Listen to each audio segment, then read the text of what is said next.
Hello ठीक बा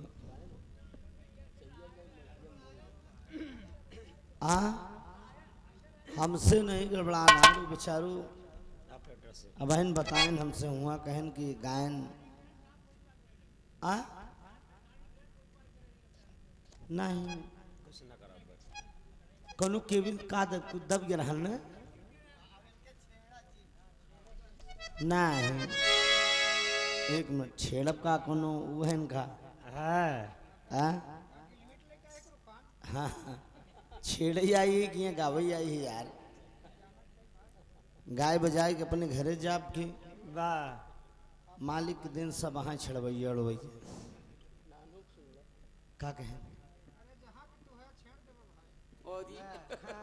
कहा तो उसमें गिरमिट रुखान ली है। नानू तू तो जाना था हमार पुरान साथी है हैं यहाँ से दिल्ली तक नानू हमारे साथे गा है बड़ा बढ़िया गीत सुने वीर रस का भाव आप लोगों ने सुना एक वीर रस इधर से हुआ उधर से हुआ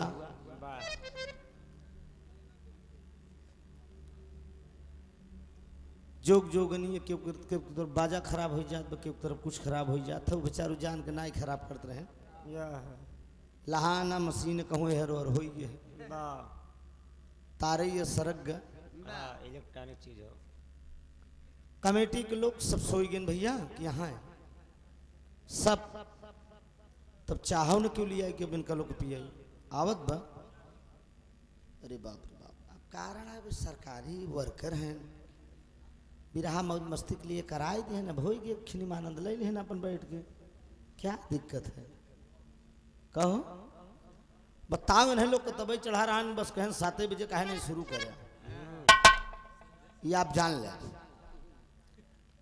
कहें 7 बजे शुरू हो गया तो ठीक रहा विधायक जी चला गए मतलब विधायक जी बड़े हम शुरू कर दी चाहे जनता आवे चाहे नहीं बिरहा का नियम है आप जान लीजिए रात का प्रोग्राम कलाकार 10 बजे मंच पे चढ़ता है तब जाके 5 बजे कार्यक्रम बंद होता है लेकिन भाई लोग को प्यार रहा गाड़ी से उतरे नहीं तुरंत कहीं उतरा चला खाना खा जल्दी से खाना खा अरे हम कहीं रुक जा 50-60 किलोमीटर से क्योंकि थैलो बाढ़ गए हुई उतरे तो कम से कम कुछ निपटान उपटान करे दे बेचारे इनके बहुत बहुत धन्यवाद सब कुछ अच्छा है दोस्त 2:45-3 बज चुका है कुछ भाई लोग हैं कुछ चला गए जो चला गया वो सोचे उसके दोनों तरफ का आनंद ले ली समझ ले आप सब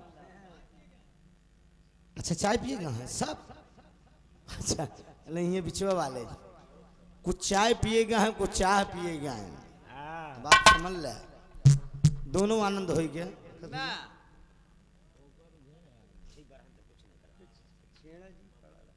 आइए एक सामाजिक चित्रण और इसी गीत के साथ हमारा आखिरी कार्यक्रम होगा चाहे 3:45 बजे गाना हमारा खत्म हो जाए चाहे 4 बजे चाहे 4:15 बजे आखिरी गीत होगी उसके बाद नंदनी जी एक आध गीत गाएंगी फिर हम दोनों कलाकार आप सबसे विदा हो लेंगे दोस्त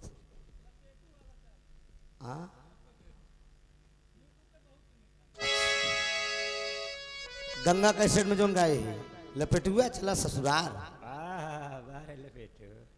मालिक की मेहरबानी बो गंगा वाले बुलाए लेकिन पुनीत शर्मा जी कहन अपने गुरु जी की नहीं हैदर उस्ताद की नहीं कि कोनो हास रस गावा तो हम कह लपेटुआ चला ससुराल गाई दे लपेटुआ तो सुने ना एक ठीक कांड सुन ला ठीक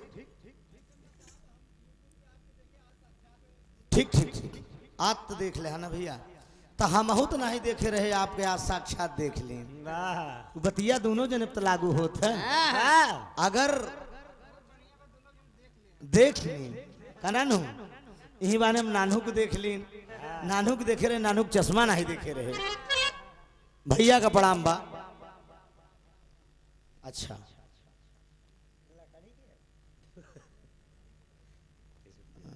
लिखा बिरहा गायक दिनेश लहरी शर्मा के पुत्र आप गोलू शर्मा कुरैमा चाके के धरती से फरमाइश हमार लपेटुआ चला सस्ता 21 रुपया पुरस्कार बा। भैया का प्रणाम बा। देखा हमार तनी को सोच रहा था जवन हम गाय दी थी कैसेट में, कोशिश करी तो का ना गाई। ठीक लपेटुआ चला ससुरार आप यूट्यूब पे डाल दे है गंगा कैसेट से। परिवार जब काम काज से फुर्सत हुआ करा वहाँ कितनी बढ़िया बढ़िया बात गाई, कोनो भद्दगी नहीं बेका जान परिवार के साथ बैठ सुन सकत है।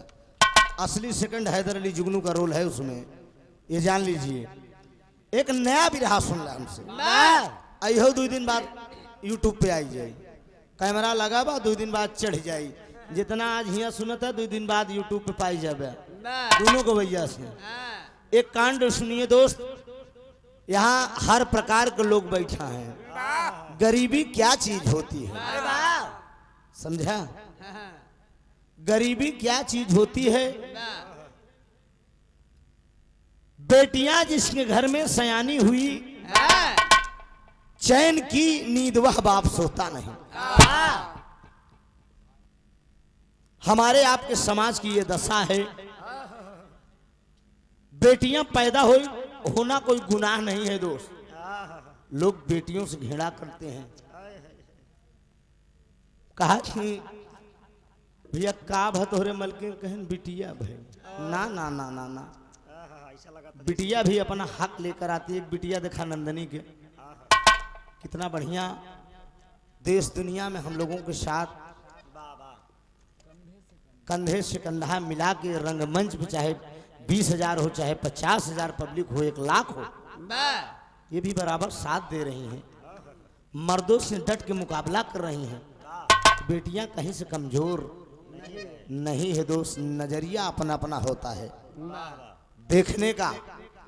ये दुर्गा हैं, वक्त आने पे दुर्गा बनती हैं, काली बनती हैं, चंडी बनती हैं।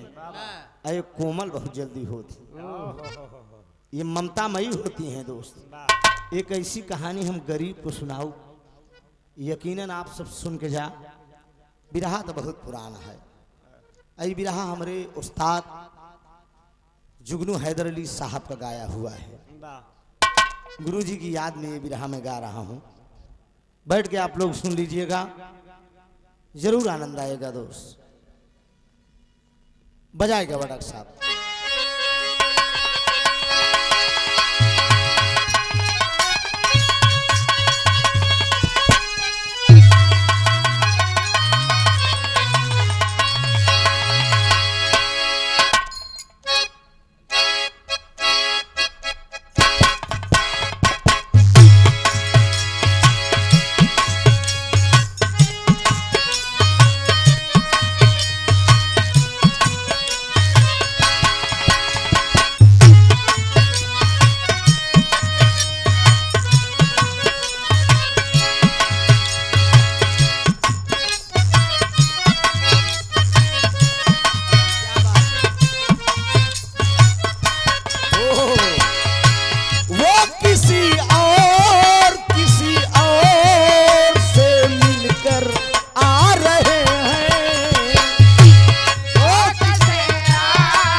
धनिया दगा मोहे दे गई बनवा कर धनिया धनिया दगा मोहे दे गई बनवा कर धनिया धनिया दगा मोहे दे गई कई के प्रीत हजारन मोह से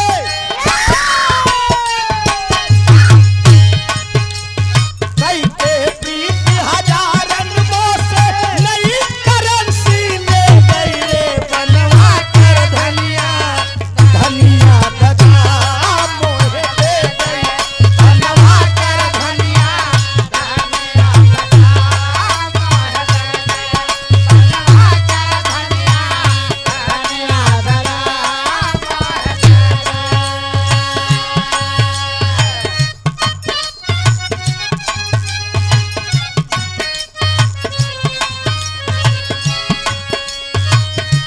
नाक नथुनिया कान में बाली नाक नथनिया कान में बाली नाक नथनिया कान में बाली पाँव पयालिया बिदिया लाली बाबा पयले आते गया लाल बाबा पयले आते गया लाल पाँव पयालिया माथी में बाली बाबा पयले बिदिया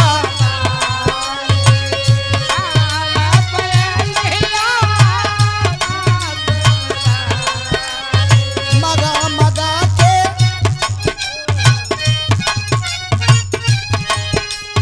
मगा मगा के गहना गुड़िया नई करेंसी ले गई रे बनवा कर धनिया धनिया दगा मोहे दे गई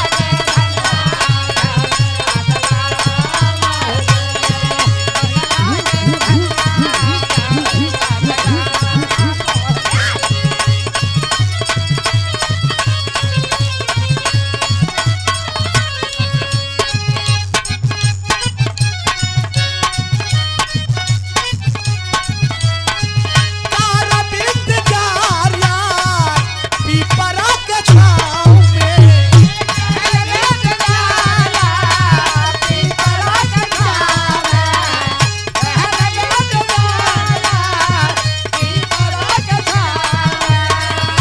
तारा बिंद जार यार पीपरा के छाँव में नीले खातिर आ जइया पलमुआ के गाँव में नीले खातिर आ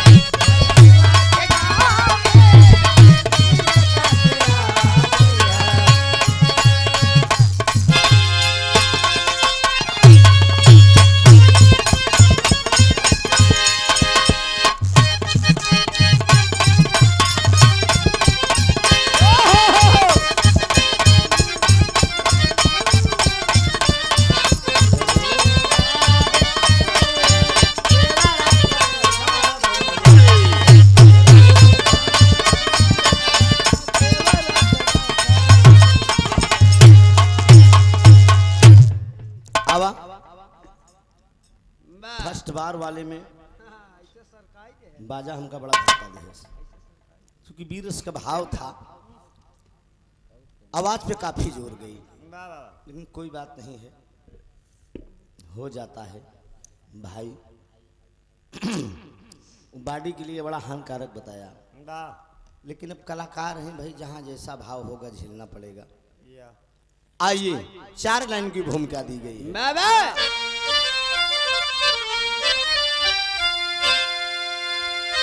हाय ये वक्त का सब चमत्कार है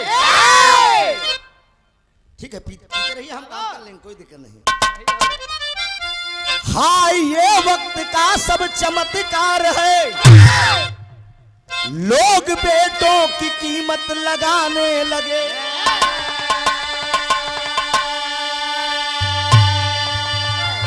शादी और ब्याह में कुछ कम मिला, लाके अपनी बहू को सताने।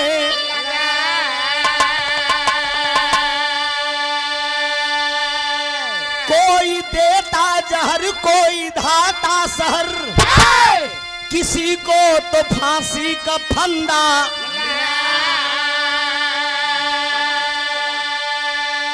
धन की सरिता प्रबल योग से बह चली, लोगों को अच्छा खासा यह धंधा मिला।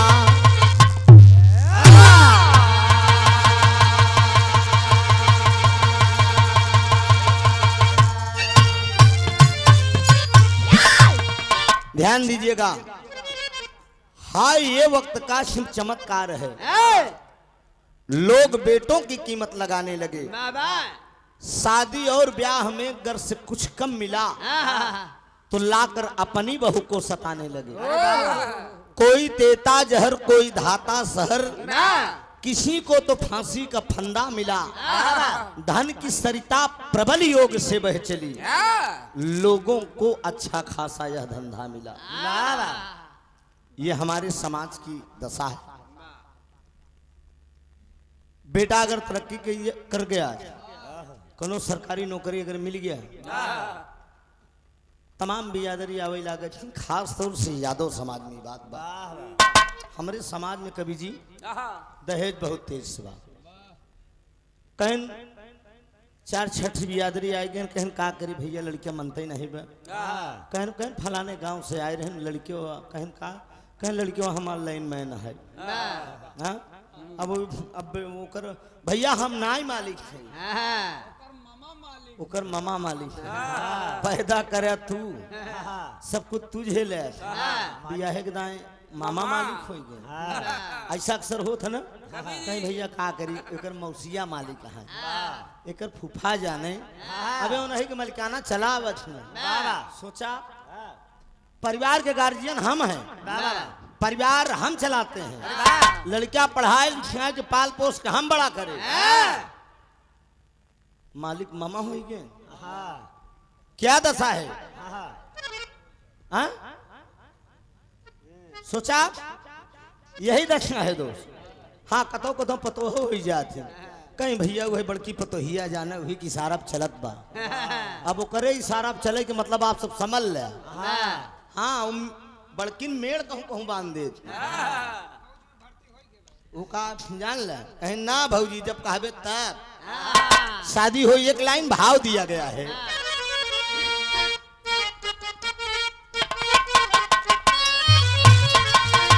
धन और दौलत बदौलत खुदा से मिले, धन और दौलत बदौलत खुदा से मिले।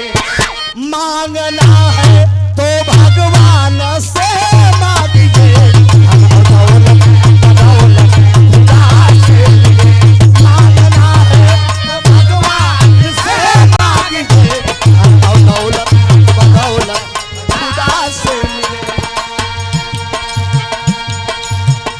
धन और दौलत बदौलत खुदा से मिले। मांगना तो भगवान से मांगिए।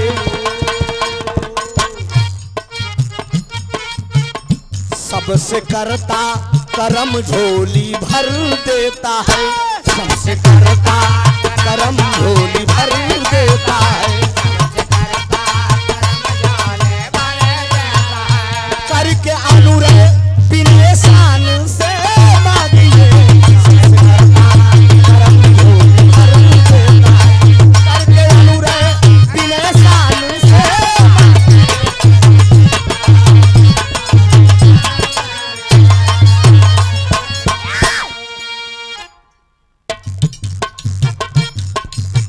धन के लोभी दरिंदों का यहाँ कुछ काम नहीं। धन के लोभी दरिंदों का यहाँ कुछ काम नहीं। आज इंसान में इंसानियत का नाम नहीं। राजस्थान की एक छोटी सी कहानी है,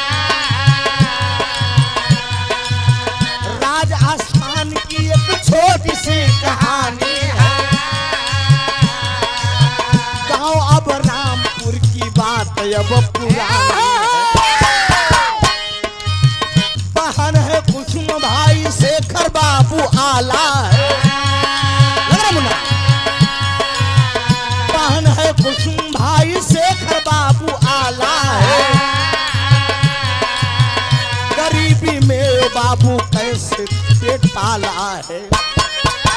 जहां पर जाता है दहेज की अब मांग किए, जहां पे जाता है दहेज की अब मांग किए। कुछ तो अब लोभियों ने बाबू अब इनकार किए। ध्यान दीजिएगा, राजस्थान में एक छोटा सा गांव है, जिस गांव का नाम है रामपुर। रामपुर गांव के अंदर दो भाई बहन हैं। भाई का नाम शेखर है, बहन का नाम कुसुम है। दोस्त, शेखर बड़ा है, कुसुम छोटी है। बचपन में माँ बाप गुजर गए, माँ बाप का साया सर से उठ गया। दोस्त, गरीबी बड़ी लाचार होती है। अगर इंसान का दिन गिर जाता है दोस्त, तो कोई साथ देने वाला नहीं है। जवन जीजा मालदार है ओकर सारो पूछत है, ये आप जान ल। जवन गरीब जीजा है ओकर कदर न हुई। खलीफा ससुरारी आप चला जावे, अगर तनिक कमजोर रहा, जवन तगड़ा जीजा रही उनका पहले स्वागत करी। हमारो जीजा रे ओती के बहन निखोती के यार, पैसा है पास में तो साथी। यही कोरोना काल में दोस्त अच्छे अच्छे कौकाट ठंडी होई आई गई। हमसे गवैया रहन, फोन करन, नाम न बताओ, यूट्यूब लगाबा, इलाहाबाद के हैं। कहन भैया कैसे करबे, अब लॉकडाउन लग गया, बिरहा उरहा संबंध हो गया, अब कैसे होई। हमको तू का करता है? कहन भैया हम तो सब्जी बेचे लागे। हमको कहाँ ले जाओ? तो कहन सिकंदरा में ले जाके बेचे लागे। हमको तू सिकंदरा में सब्जी बेचता है? कहन भैया कोनो धंधा करा, तोहरे पास तो 3 लड़कियां हैं, 2 बेटवा 1 बिटिया। हम मोबाइल पर हम कहे 2 साल लगा रहे थे त्रिभुवननाथ, कुछ न करी, उसके बाद देखा जाएगा। दोस्त, गरीबी चाहे जमन कराए दे, एक एक पैसे का इंसान मजबूर हो गया इसी लॉकडाउन में। बड़े बड़े के अच्छे अच्छे का औकात दर पे आएगी, एक जान ले। कितने जने से बेचारे बहुत अपने आप टाइट रहे, मेहरुन जौन जौन काम ले लागे। कहीं बैठा है, का करता है, चला हरे हर करा। अरे यार, अब पर्दा अंदर बात में अब कहबे अगर बताओ तो कहीं की त्रिभुवन खुद ही करे हुई। कितने जने के मेहरारू तो खाना तक बनवा लेते रहे, समझा? हर वर ढेर करवाई लेते रहे। खलीफा हमसे 2-4 साथी बताएं, कहन गायन का करी, झेलते के झेल ल भैया, खत्म हो समय। ठीक उसी तरह से दोस्त, शेखर कुसुम 2 भाई बहन हैं, माँ बाप गुजर चुके हैं। दर्जा 8 तक शेखर पढ़ा है, कुसुम भी प्राइमरी 5 तक पढ़ी है। चाचा दादा सब लोग हैं, कोई इज्जत नहीं दे रहा है, कोई कदर नहीं कर रहा है। ये बहन कुसुम सयानी हुई, जहाँ जाए दहेज, लोगों से रिश्ता का बात करे, लोग दहेज मांगे, मजबूर हो गरीब लौट आवे बाबूजी। और एक बगल में शहर है, जो शहर का नाम है जयपुर। जयपुर शहर के अंदर एक बड़े अमीर इंसान, जेकर नाम बा प्रभु दयाल, जाने माने इलाके के सेठ थे। और जब एक जान सेठ के बना था, जो नंबर 2 का काम कर लिए थे, जल्दी सेठ बन जाता। ये समझ ले, सही कहा था ना? इलाके का माने जाने सेठ। एक बेटा है उसका विशाल, प्रभु दयाल का। प्रभु दयाल के दरवाजे पे आज गया, रास्ते में मुलाकात हो गई। शेखर हाथ जोड़कर बोला, कहा दादा पाँव लागत है आपके, जीते रहो बेटे, जीते रहो। अरे तुम शेखर हो? हाँ हाँ हाँ बाबूजी। कहा रे पगला, रुका, तो हमारे दोस्त के लड़किया है, समझा, हमारे बेटवा है, बेटवा। कहा है बाबूजी, हमार बहनिया कुसुम से आन होगी, जहाँ जाई थी लोग दहेज के मांग करत थी, लाचार हो के लौट आई थी। अरे बाप रे, एक बात कहा था, हंस के देखा।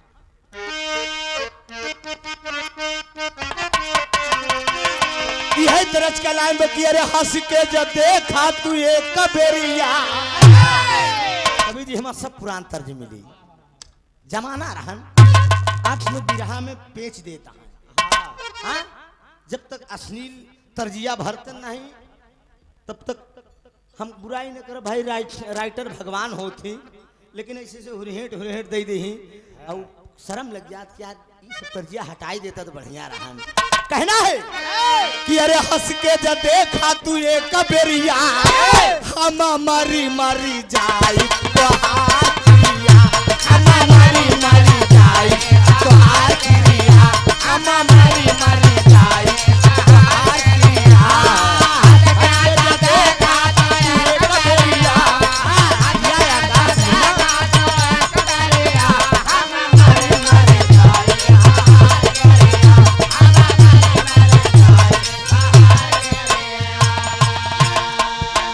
प्रभु दयाल शेखर से कहा का बाबूजी, पहली नई हर में बहुत दुलार बहिनी, पहली नई हर में बहुत दुलार बहिनी, पहले देखबे हम चले तोहार बहिनी, पहले देखबे हम चले तोहार बहिनी, पहले देखबे हम चले तोहार बहिनी।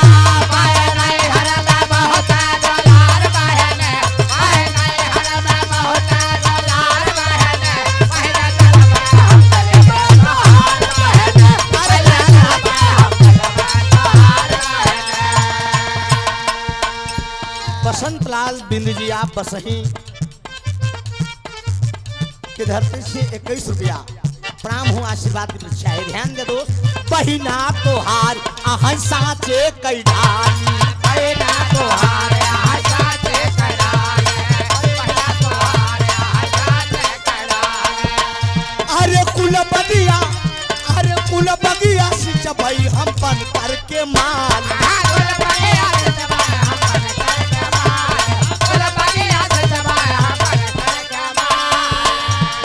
उतरे जिनगिया के भार बहिनी, से उतरे जिनगिया के भार बहिनी, पहले देखबे हम चल के तोहार बहिनी।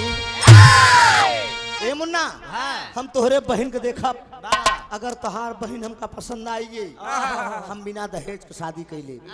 इलाका का जाना माना ठेकेदार सेठ है, अपार बढ़िया भैया, अपार दौलत मालिक ने दिया है, मालिक ने अपार दौलत मुझे बख्शा है, मेरे पास कोई कमी नहीं है मुन्ना।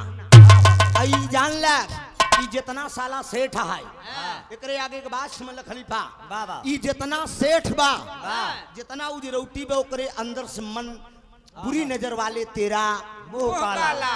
ट्रक पर लिखा रहा पीछे ना, तू भी काला तेरा लहू भी काला। ओ साला, ए साला सोचा अंदर ऊपर से सार बहुत सुंदर बा लेकिन मन काला है दोस्त। एक साले का काम का बा, इसका एक दोस्त है जिसका नाम है प्रताप। ई प्रताप और ई प्रताप प्रभु दयाल, ये दोनों साले लड़की के फसावत है। जब लड़की खूबसूरत रहा थी, इन लड़कियन के फसाई के ले जाए के दोस्त पैसा को कोठे पे बेट दावत इन्हन सारिन की ही धंधाया ले गया, शेखर दरवाजे पर ले गया, बैठा दिया, टूटही चारपाई में दोस्त, गरीब के घरे कुछ बाहर ना आए बाबूजी, टूटही चारपाई पे इसी बैठाई दिया और इशारा कर दिया अपनी बहन कुसुम को, आजा दीदी, ए कुसुम, आज मेरी बहन दादा प्रभु दयाल इलाका कमाना जाना सेठ हैं, तुझे देखने के लिए आए हैं दीदी। अरे बाप रे बाप, गरीब को बिटिया बा भाई साहेब, ना जाने कितना पेनुआ लगा बा, कितनी साड़ी फटी बा, लेकिन गरीब की बिटिया डोरा से सुई ले के बाबूजी सिए बा। एक बात जान ला बाबूजी, सुंदरता मालिक गरीब की बिटिया क्या बात, सुंदर बहुत थी दोस्त। मालिक ने क्या नूर दिया है बिटिया, बड़ी खूबसूरत है कुसुम, और फटही लुगा पहने बा। बिटिया सामने आई गई, और जब सामने आई गई तो प्रणाम करिस दोस्त। जब प्रभु दयाल कुसुम के देखिस ना, ओकरे बुढ़ाई के वचना सारे के, लेकिन मुँह में पानी आई, ओकरे मुँह में पानी आई गई। बाप रे बाप, ये तो इतनी खूबसूरत ब्या, एका ले चल अगर बेट डाउ तो बहुत रुपया मिली। अरे वाह देखे वाह अब देख के बाबूजी खड़ा हो गया, ओहो पानी ना ही पिया। आहा कुसुम चली गई, हाय हाय खड़ा हो गया, कहा शेखर आहा हमार कुछ मांग बा। हाय हाय मेरा बेटा विशाल या बीए में पढ़ रहा है, हमें कुछ दहेज चाहिए। वाह अरे बाप रे, दहेज के नाम सुनत बाबूजी हाय हाय हाय वो लड़का शेखर बुदुर बुदुर रोने लगा, आंख से आंसू गिरने लगा और ऐसे पैर पकड़ कर लेट गया बाबूजी। तर्ज कलाइन बा की गोरी छम छम पयलिया बजावै लगली, आज हमके दुल्हनिया बना ले बलमा। यही तर्जिया कलाइन बा, लेकिन वो गरीब कहा का बा। अरे कुछ मांगा जिन मांगा नावा गरीबी घेरे बा, कुछ मांगा जिन मांगा नावा गरीबी घेरे बा,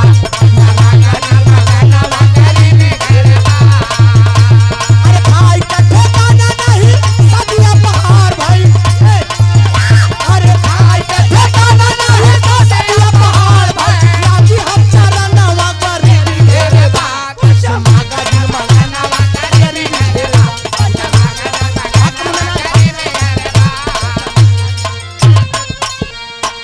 गुस्से में उठ के तबले बोला बेखबार हो, आ गाले पे शेखर के तमाचा दिया, एक चाटा खींच के जड़ दिया। कहा हरामखोर, तुझे पैसा चाहिए, बिना पैसे की शादी कैसे होगी? रख तू अपनी बहन को कुंवारी, जिंदगी में तेरी बहन कुंवारी रह जाएगी। और नहीं अगर तुझे पैसा चाहिए, ये शेखर ये प्रभु दयाल की जुबान है, तुझे पैसा चाहिए तो एक उपाय हम बतावत है।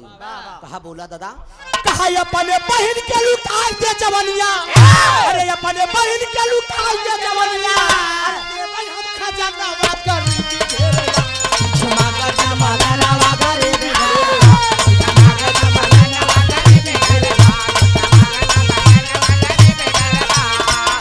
बहन के लुटाई दे नवा, अपने बहन के लुटाई दे नवा,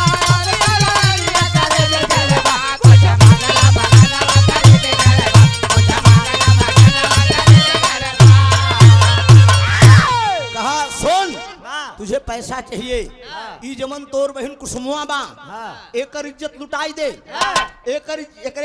एकरे आबरू को सौदा कराई दे। अरे पगला इतनी नोट तोरे हम महल में भरवाई दे कि हमार प्रभु दयाल नाम नहीं। टाट दे इस बाबू साले हरामखोर रही छो, हम गरीब जरूर हैं लेकिन हमारी भी इज्जत है। साले खबरदार, दोबारा अगर ऐसी जुबान निकाला साले तेरी जीभ काट लूंगा। अरे बाप रे बाप, प्रभु दयाल के सामने शिखर बोलते कहा हम अपनी बहनी की इज्जत लुटाओ, तब तू साले तुझे मुझे पैसा देगा? भाग जा साले। चला गया दरवाजे से, कहा रख तेरी बहन ये कुसुमवा जिंदगी भर कुंवार रह जाई, केहू तोरे बहनी से शादी ना करे। ध्यान दीजिएगा दोस्त, ये साला प्रभु दयाल कह के ये बात चला गया। उसके साथ का एक दोस्त था, शिखर के साथ में ही पढ़ता था, उसका जिगरी दोस्त था जिसका नाम था रवि। इंस्पेक्टर हो गया है दोस्त, पढ़ लिख कर आज स्टार लग गया है दोस्त, वर्दी पहन लिया है, इंस्पेक्टर हो गया है। और वो गरीब बाबूजी लाचार कुछ न कह सका, गरीबी के कारण माँ बाप को गुजरने की वजह से। ध्यान दीजिएगा बाबूजी मेरे नौजवानों, पिता बच्चों का हर सपना होता है दोस्त। उस औलाद के हृदय से पूछिए जिसके आज बाप नहीं है। अभी कल की घटना बता रहा हूँ बाबूजी, मेरी एक साला खत्म हो गई, 3 बच्चे हैं बाबूजी। बच्चे वो फपक फपक के रो रहे थे, हम लोगों की आत्मा फट रही थी देख के। मैं दरवाजे पे पहुंचा, बच्चे से गले लगकर रोने लगे, कहें फूफा मेरा सारा सपना चूर हो गया।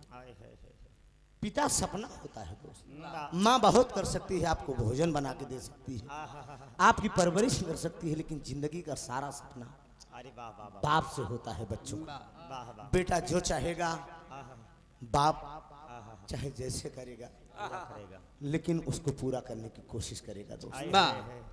बिरहा सुने जाइए, यहाँ खाली सुने से मतलब ना आएगा। वाह कुछ ऐसी बात आप सब लेके जाइए दोनों मंच से वाह कि यकीनन याद करिए कि इलाहाबाद के दो नायाब कलाकार आए थे। वाह वाह कलाकार वाह बिरहा गायक कलाकार कोई मनोरंजन का साधन नहीं है दोस्त। कलाकार बिरहा गायक समाज का दर्पण होता है, पब्लिक के दिमाग का कंप्यूटर होता है। कलाकार समाज में नसीहत देने का काम करता है दोस्त। ये बतिया हमारा ध्यान रखें आप सब। वाह डांट कर भगा दिया आए है और रवि कुमार इंस्पेक्टर सोचा कि मैं अपने दोस्त से मिलता चलूं। बुलेट लेकर तर तर तर तर दरवाजे से आ रहा है। दोनों भाई बहन बैठ के आपस में रो रहे हैं और क्या सोच रहे हैं।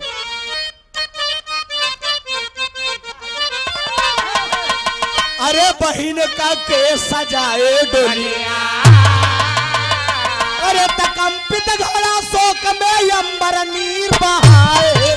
बहन का के सजाए डोलिया, तकंपित घोड़ा शोक में अंबर नीर बहाए। बहन का के सजाए डोलिया।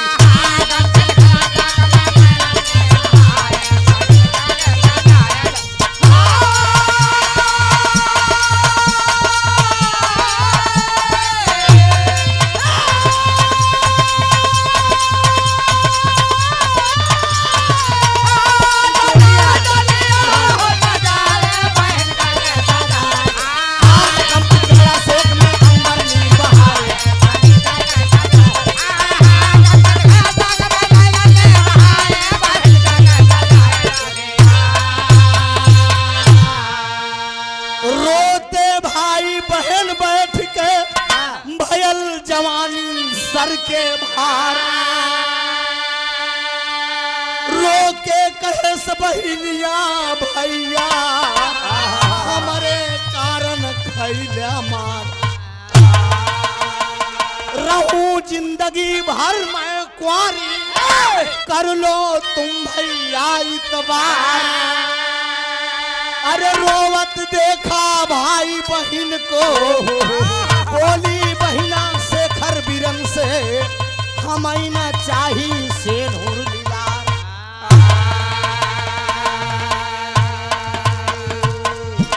दोनों भाई बहन बैठ के रो रहे हैं दोस्त। गरीबी बड़ी लाचार होती है।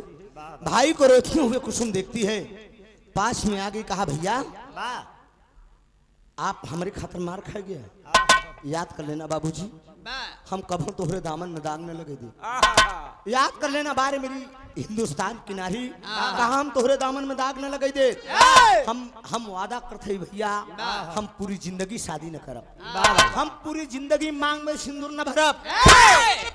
इसी सिंदूर के खातिर मेरा भाई मार खाए जाए, मेरा भाई बिक जाए। याद कर ला बाबूजी, हम कभी दामन में दाग न, हम पराई मर्द कभी निगाह उठा के न देखा। शेखर कहता है ना दीदी ना है, तू नहीं समझती हो, मेरा फर्ज है शादी करना। आज मेरे माँ बाप होते, तेरी शादी इतनी धूमधाम से करता, वाह लेकिन तेरा भाई इतना गरीब है या कि तेरा हाथ गिला नहीं कर सकता। अरे वाह वाह वाह वाह इतनी ही बात दोनों भाई बहन बैठ के कर रहे हैं। ओहो इसने वो जो उसका दोस्त था इंस्पेक्टर बाबा रवि कुमार, या बुलेट लिए बाबूजी, बुलेट लिए एकदम तर तर तर तर तर, एकदम तर तर तर तर तर तर तर तर तर तर। दरवाजे पे आ गया दोस्त, दरवाजे पे आ गया और बुलेट रोक दिया। दोनों भाई बहन रो रहे हैं। शेखर को देखकर रवि कुमार कहा, अरे शेखर भाई नमस्ते। नमस्ते। दबी निगाहों से बोलता है, नमस्ते भैया, आए नमस्ते। क्या बात है, क्यों रो रहे हो, बाबा किसी बात की कमी है क्या? या देखिए दोस्त, आए है दुनिया में दोस्त बहुत हैं। हाँ हाँ हाँ यह गाना से सीख यह मिली, हाँ दोस्त क्या चीज होना चाहिए दोस्त। या भैया वाह दोस्ती क्या चीज होनी चाहिए, आहा क्या बात से रो रहे हो? वाह शेखर बताता है कि भैया आहा जयपुर के शेखर प्रभुदयाल सेठ प्रभुदयाल वाह मेरी बहन को देखने आए थे। वाह उसने मेरी बहन पसंद आ गई, लेकिन उसने कुछ दहेज की मांग किया, आहा मैंने इनकार कर दिया। मेरी गाल पर तमाचा मार के चले गए, ओहो कहा अपनी बहन को बेट डालो, वाह वाह वाह बहुत रुपया मिलेगा। वाह अरे बाप रे बाप, ये बात वाह रवि कुमार जब सुना मन ही मन सोचने लगा कि धिक्कार है रवि तुम्हें, तू स्टार लगा के घूम रहा है और तेरे दोस्त की ये दशा है। इतनी में रवि बोला, कहा ये शेखर तेरी बहन से कोई शादी करने के लिए तैयार नहीं है, तेरे पास पैसा नहीं है, बहन से तेरी कोई शादी नहीं करेगा। कहा ना बाबूजी, हमारे बहन से कोनो शादी करे के लिए तैयार ना हो।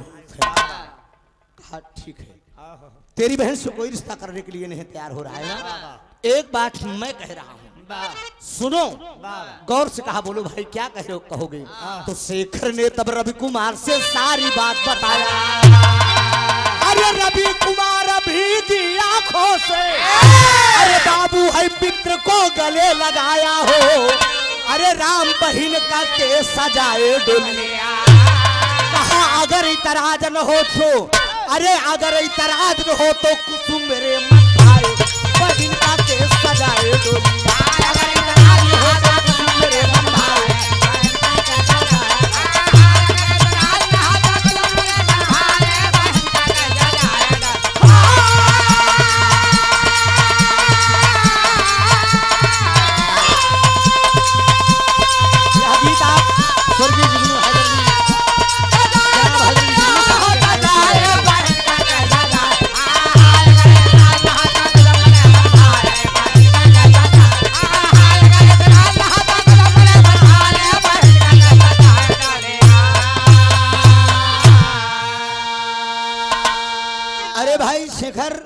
तेरी बहन से कोई शादी नहीं कर रहा है, मैं शादी करूंगा, मैं शादी करूंगा।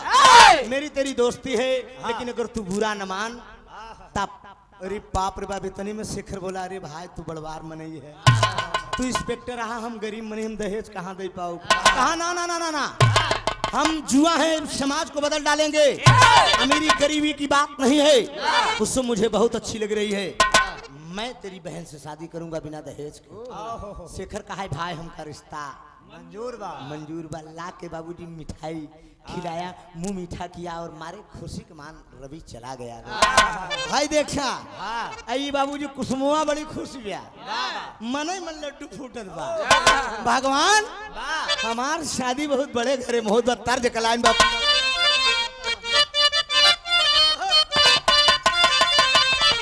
भाई ध्यान दे बाबूजी, ये बतिया ही छोड़ दे, आप तोहरे तर्ज के हिसाब से हमका चलेगी पड़ा, नहीं हम दूसर कुछ पेचे रहे यार। हम एक लड़कियां रहा ना एकदम मुनरी जैसे पातर कमर रही, समझ गया ना। एक दिन पास पड़ोस में जब जाए लगे तो एकदम जो भौजाए रहे से घूंघट के अंदर से बोले, कहे ओ बढ़िया हिसाब से बोले ना।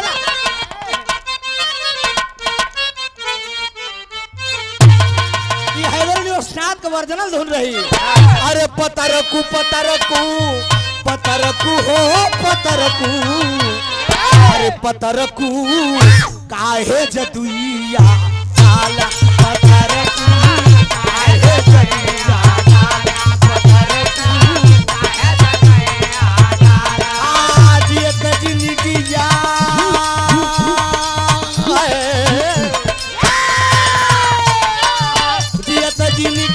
तू हमनी के मारा, पतरकू काहे जदुइया काला, पतरकू काहे जदुइया काला,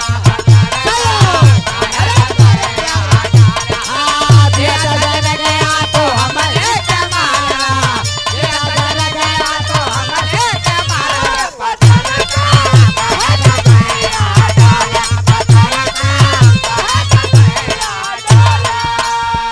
ध्यान दे बाबूजी, लेकिन कुसुम का करत बा, बहिनिया बहिनिया नाच नाच सबके बताओ, बहिनिया नाच नाच सबके बताओ, बहिनिया नाच नाच सबके बताओ। मनवा का सपना हो अपने सजावई, मनवा में सपना हो अपने सजाओ, बहिनिया नाच नाच सबके बताओ, बहिनिया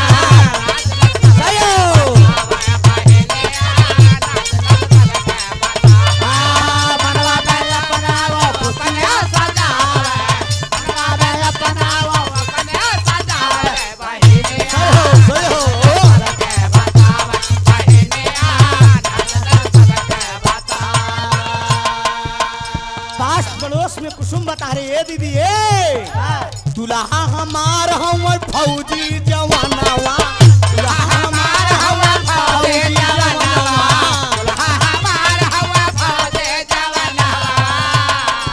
सजना का हमरे लागे ना जादू टोनावा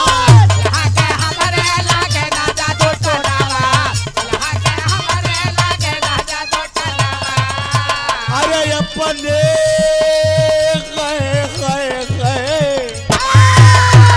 हाँ अपने रे मनवा का सपना सजावई बहिनिया नाच नाच सबके बतावे बहिनिया नाच नाच सबके बतावे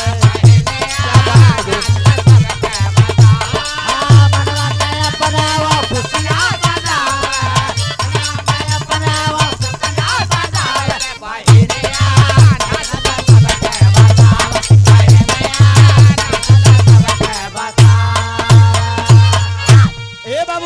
वो कुसुम सपना सजावत ब्या अपने सखियों सहेली से बतावत दीदी हमार दुल्हा होए वाला इंस्पेक्टर है हमार होए वाला पति इंस्पेक्टर है लेकिन सखियां बोली बोले हैं बोले घर में कटी कौरी नहीं अय्या चली बतावा ए करे खाए के ठिकाना नहीं बेकर दुल्हा इंस्पेक्टर है तोर दुल्हा इंस्पेक्टर कहाँ से तोरे घरे में कटी कौड़ी ना आई बे तोरे भाई के पास 1 रुपया बा कि इंस्पेक्टर के साथ यही करत बा अरे बाप रे कोई बतिया ना मानत है दोस्त आई बतिया ही छोड़ दे बाबूजी ई बतिया ही छोड़ दे अब तनी के आवा चली ओहर उ जोन देखवार साला आई रहा प्रभु प्रभु दयाल का दोस्त में बताए रहे ना प्रताप प्रभु दयाल और प्रताप दू जने यहाँ ई देखवार शाला पहुंच गया अपने दोस्त के पास प्रताप के पास प्रताप सिंह लगा बतावे कहा यार प्रताप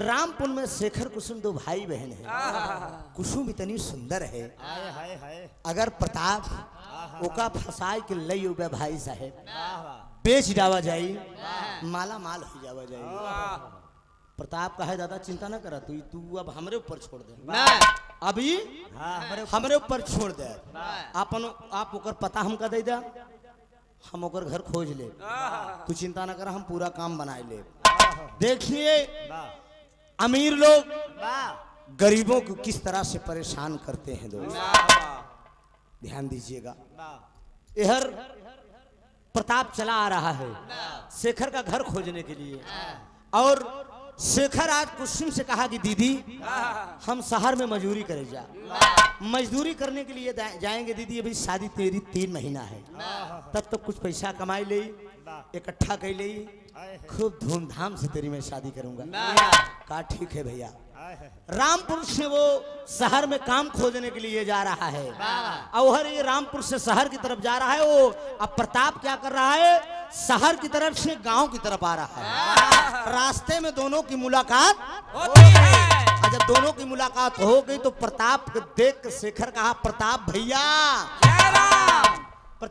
नमस्ते जय राम और राम नाई प्रताप भैया नमस्ते कहा नमस्ते नमस्ते कहा कस रामपुर तेरा घर है शेखर हो तुम कहा हाँ बाबूजी कहा कुसुम तुम्हारी बहन है कहा हाँ बाबूजी कहा उसकी शादी उदी करना है कहा हाँ बाबूजी आप बड़े लोग हैं आप मदद करें तो मेरी बहन की शादी हो जाए शेखर एक बात कहता है प्रताप से आ जा डॉक्टर साहब अपने लाइन पे अब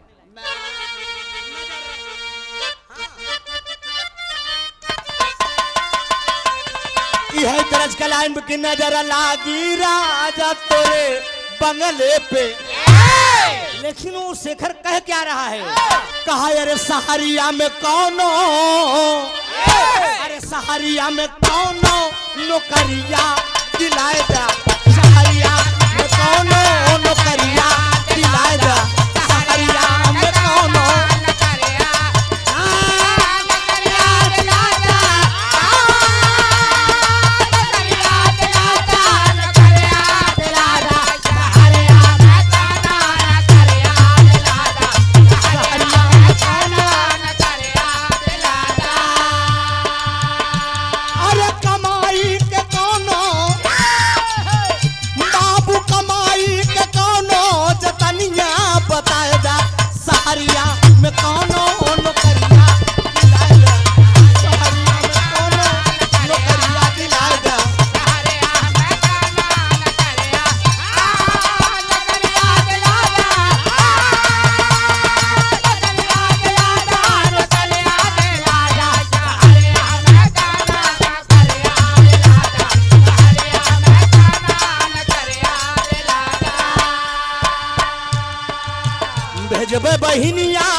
नौकरिया दिलाए दे।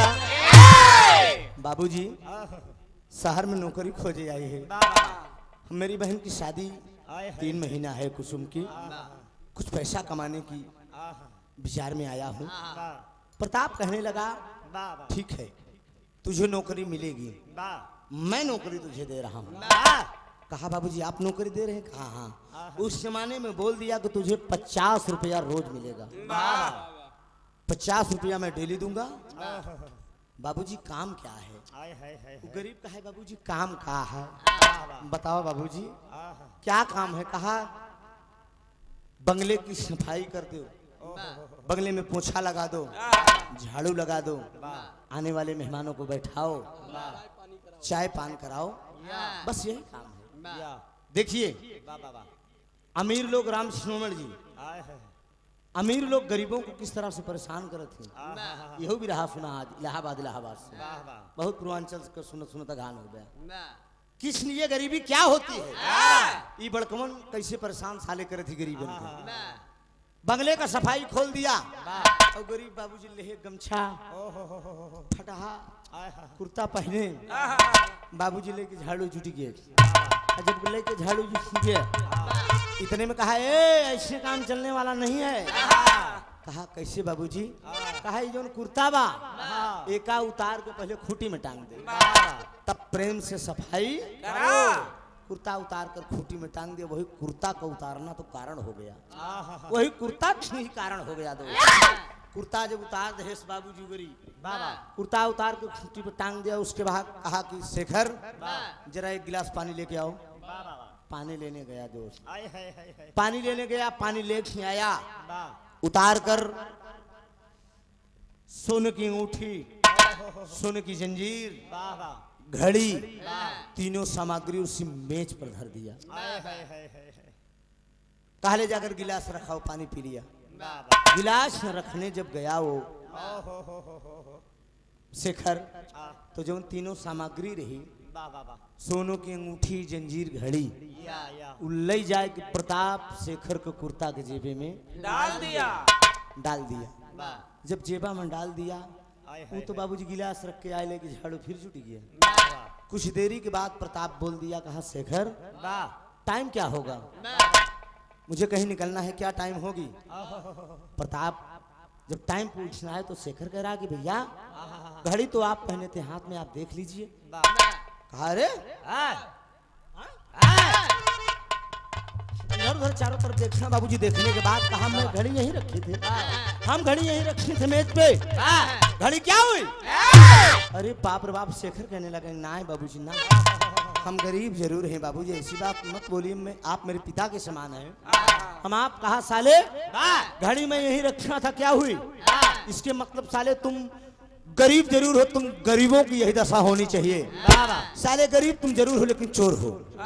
नौकरी करने के लिए रातों रात साले तुम करोड़पति बनना चाह रहे हो। बाबूजी कुर्ता में हाथ डाल दिया, कुर्ता के जेबे में हाथ डाल दिया। प्रताप बाबा तीनों सामग्री बरामद हो गई, आए है अंगूठी, घड़ी, जंजीर बरामद हो गई। बाबा खींच के चाटा पे चाटा जड़ दिया। थाने में फोन कर दे, दरोगा साहब भी फोर्स के साथ आ गए। कहा क्या बात है? कहा साला दरोगा साहब ये मेरे घर नौकरी करने आया लेकिन ये साला चोर है। दरोगा साहब बोले क्यों बे? एक बात जान ले भाई है, ओती के बहन निखोती की यार, पैसा है पास में तो साथी।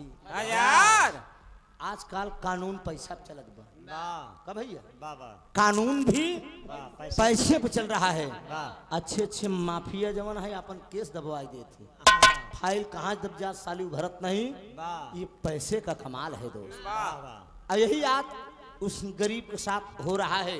या वो साला फोन कर दिया, दरोगा आ गया, दरोगा पकड़ के जब ले जाने लगा एक ही तर्ज लग गया।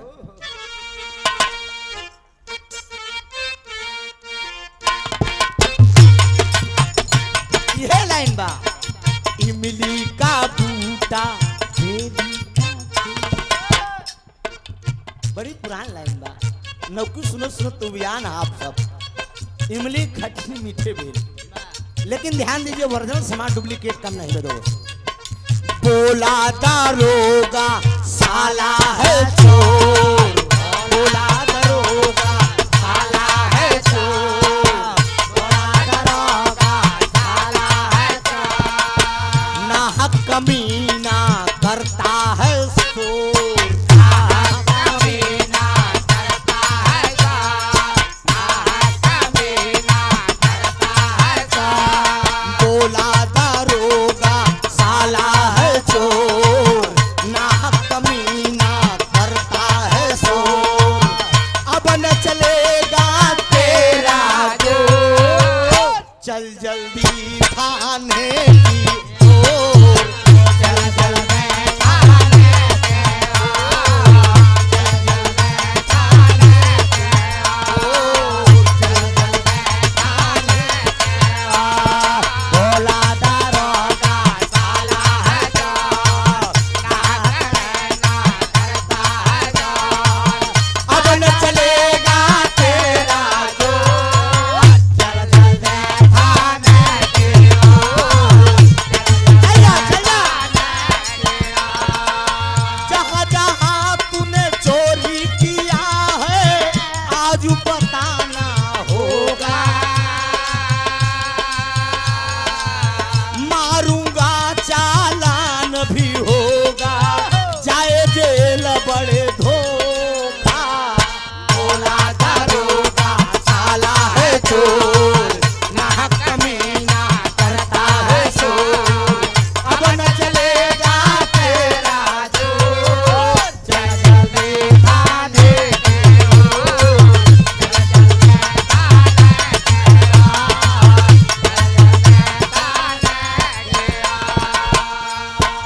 ओर, ले जाकर हौलाद में पीट पीट कर ठीक कर दिया, हौलाद में पीट पीट कर ठीक कर दिया, शेखर का चालान हो गया, वाह माल बरामद था, शेखर का चालान हो गया, वाह वाह शेखर जेल चला गया। और जब शेखर जेल चला गया, वो जब शेखर जेल चला गया तो अब हर बात ध्यान दिया, वाह ई प्रताप वाह पहुंच के प्रभु दयाल के लगे, दिखौरवा के लगे, प्रभु दयाल के लगे पहुंच के प्रतापवा का हाथ में दादा काम तो बन गया, कहे का भा कहे हम शेखरा के तो फंसाई दिनू जेल गा, कहे तब वाह वाह कहे अब ओकर बहन कुसुमुआ अकेले ही बा, चल के बढ़िया हिसाब से उठा लिया हुआ जाए, या कहे काम बन गया, कहे हाँ कहूँ जेल चला गया। ध्यान दीजिएगा दोस्त, घनेरी रात है, अरे वाह वाह वाह लमसम 12-1 बजे है, रात की बात है, हाय हाय हाय चल दिया साला वाह वो प्रताप शेखर के दरवाजे पे, हाय हाय हाय वो गरीब की बिटिया आहा 12-1 बजे दरवाजे पे से खड़ी है बाबूजी, वाह दरवाजा बंद करके इसे आंगन में खड़ी है दोस्त, टुकुर टुकुर टुकुर टुकुर टुकुर टुकुर अपने भाई का राह देख रही है, बार बार हाथ मल रही है, भैया हम आना पूरी करेंगे। इस जमाने में मोबाइल का जमाना था नहीं दोस्त, ऐसे हाथ मल रही है, मार भैया हम पूरी करेंगे, भाई मेरा आया नहीं, भाई मेरा आया नहीं, आज भी बहन बाबूजी अपने भाई के लिए बाबूजी वही ममता होती है। कुसुम बिटिया ऐसे हाथ रगड़े दरवाजा पर आंगन में खड़ी है दोस्त, इतने में बाबूजी दबे पांव ये सारा दरवाजे पे पहुंच गया, दरवाजे पे पहुंच गया, इसे बाबूजी कोहड़ा खटखटाई दिया, तर्ज का लाइन बा डॉक्टर साहब,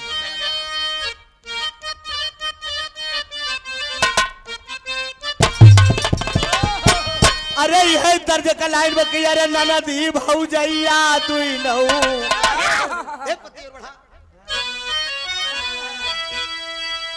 अरे ननदी भौजैया तू नहू, एक सामौरिया तू नहाऊ कपिया पर जसिया हो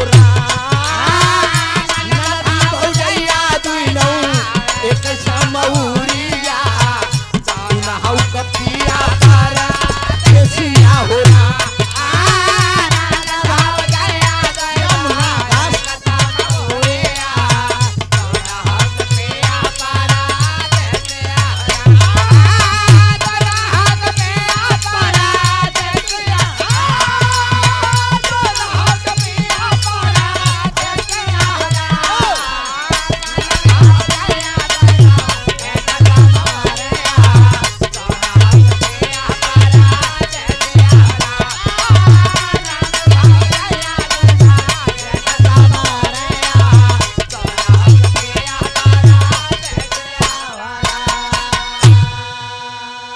कहा अरे स्वर्ग से सुंदर लागे अरे जनकपुर नगरिया आइले बिया है राम सीता के। लेकिन 12 बजे रात में साला घनेरी रात है। कुसुम के दरवाजे पे पहुंच गया, बिटिया खड़ी है आंगन में दोस्त, दरवाजे पे अपने भाई का राह देख रही है, केवाड़ा खटखटा दिया। अरे आई के ही पापी बोलई, अरे आई के ही पापी बोलई शेखर के दुबरिया बोला केवाड़ा वा आई के ही पापी बोलई शेखर के दुबरिया बोला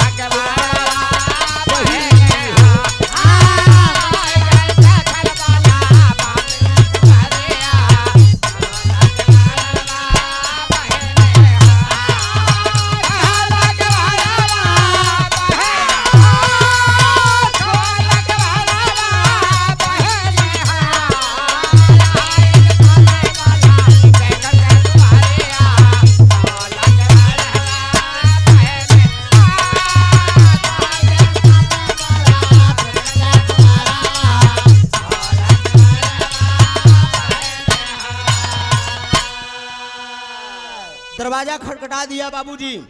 गरीब की बिटिया आंगन में खड़ी है, वो दरवाजा खोल दिया। कहा बारे दुनिया का मालिक हमारा भैया आई गए, हमार भैया शेखर आई गए। दरवाजा जब खोल दिया बाबूजी तो सामने प्रताप खड़ा हुआ है। प्रताप को देखकर वो बिटिया कहती प्रताप तुम कैसे मेरे दरवाजे पे यहाँ आ गए रात में? प्रताप कहता कि धीरे बोलो धीरे बोलो धीरे बोलो, आस्ते बोलो आस्ते बोलो। कहा क्या बात है, तुम कैसे मेरे दरवाजे पे इतनी रात की आ गए? कहा ओ साला गलत काम में जुबा लड़खड़ाती है, जरूर ढेड़ाई कह के कहा, लेकिन एहर ओहर जवान हो जाता है। कहा कि तुम्हारा भाई, कहा मेरा भाई क्या हुआ?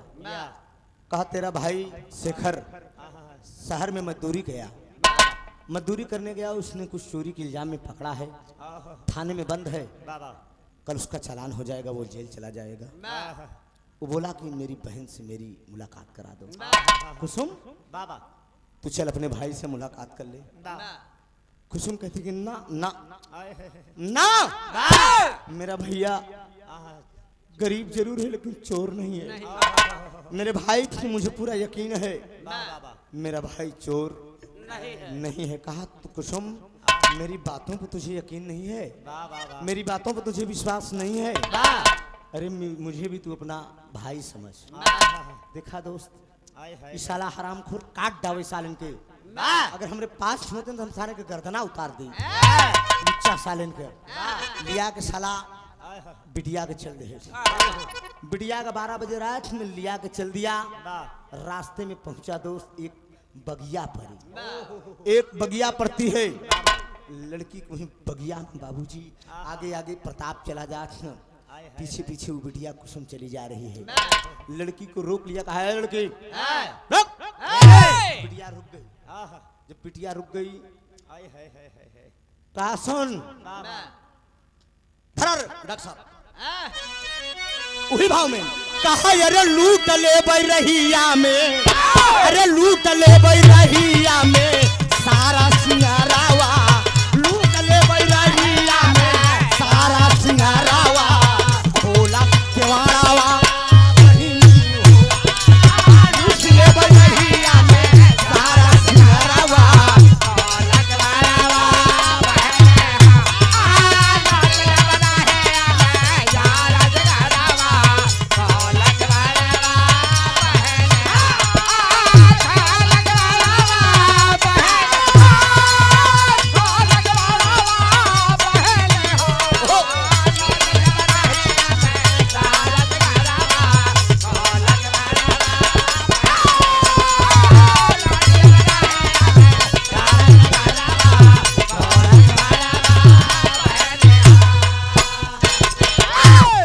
कुसुम मैं इज्जत लूट लूंगा, इसके बाद तो मुंह दिखाने के लायक नहीं रह जाएगी।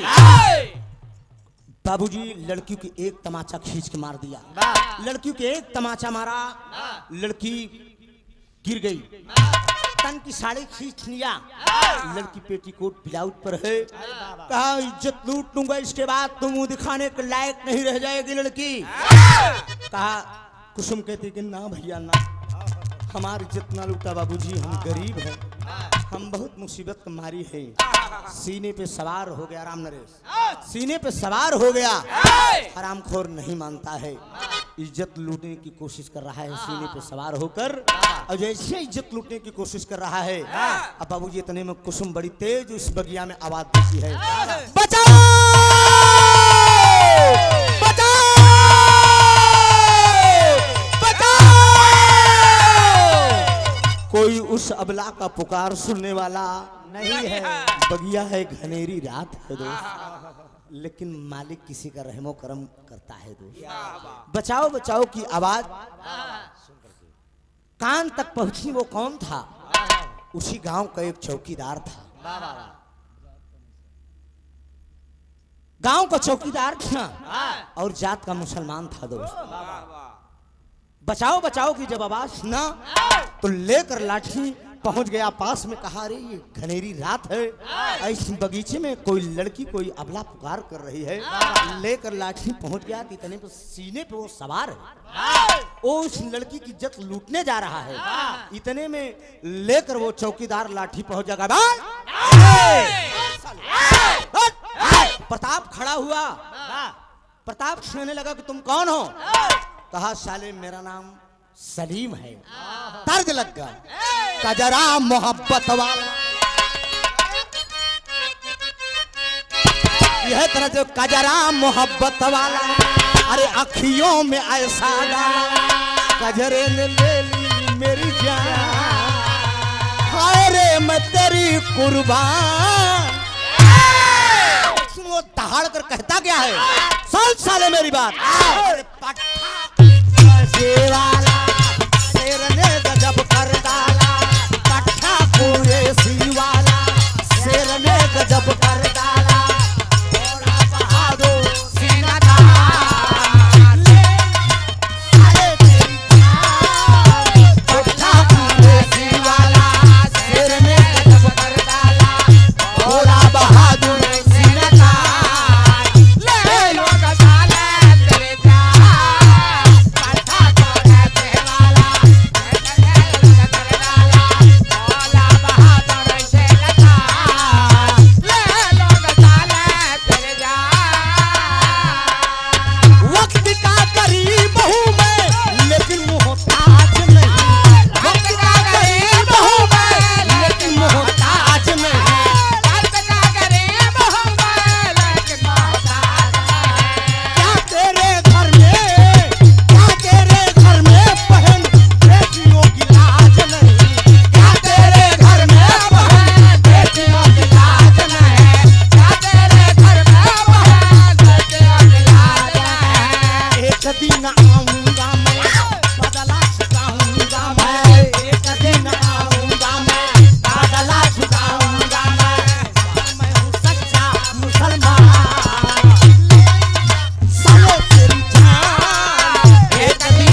तेरे घर में बहन बेटियां नहीं हैं, हरामखोर, चुल्लू भपानी में डूब कर मन जाओ। बाबूजी चाटा पचाटा जड़ दिया, प्रताप निकल दिया, भाग ले छाना जान बचाएगी। चला जा सरऊ नहीं, हम चौकीदार है, एक लाठी हम कब ना तो हर काम तमाम हो जाए, हराम खोर नहीं क्यों। प्रताप सार जान लेके भाग गया, जान लेके भाग गया। लड़की खड़ी हुई, लड़की रोने लगी। लड़की पेटीकोट ब्लाउज पे है बाबूजी, बिटिया रोवेला, बिटिया के आंखों से बर्बाद दर दर आंसू गिरने लगे। आंसू पोंछ कर जात मुसलमान कितना बढ़िया काम किया। कौन कहता है कि लोगों के अंदर इंसानियत नहीं होती है। हिंदू मुस्लिम सिख ईसाई आपस में हम भाई भाई। एक बात बताई गई, मुसलमान से सच्चा कोई दोस्त नहीं। दोस्त एक बार दोस्ती करके देखिए, ये अगर दोस्ती के लिए तो मरते दम तक नहीं छोड़ेंगे। अगर ये दुश्मनी कैले एका छान लक ए हाँ वो बढ़िया नहीं ये आप जान ले। हाँ दोस्त बोल दिया बाबा एक मुसलमान ने इतना बढ़िया काम किया, उतार के अपन कुर्ता दे दे उतार से अपन कुर्ता दे दे काहे ले मेरी बहन पहन ले, तन अपना ढाक ले, कुर्ता पहन ले बिटिया। बाबूजी रोने लगी, कहा इन सालों के चक्कर में तू कहाँ पड़ गई। कहन भैया ये बताए कि हमारे भैया थाने में बंद है, ले आए कि हमसे मुलाकात कराने चले। कहा अरे इन सालों का यही धंधा है, आओ छीन लो मेरी बहन, तुझे तेरे घर तक छोड़ देता हूँ, रामपुर तक। आगे आगे सलीम चला जा, पीछे पीछे कुसुम, नरेश पीछे पीछे कुसुम चली जा रही है। इतने में उजौन देखवार सार गा रहा, लंबी टोपी लंबा कुर्ता वाला प्रभु दयाल दोनों को देख से कहे अरे वाह रे जमाना वाह, बहन आज अपने भाई को छोड़ के एक मुसलमान के साथ चली जा रही है। टहाड़ कर सलीम बोला कहा अरे जो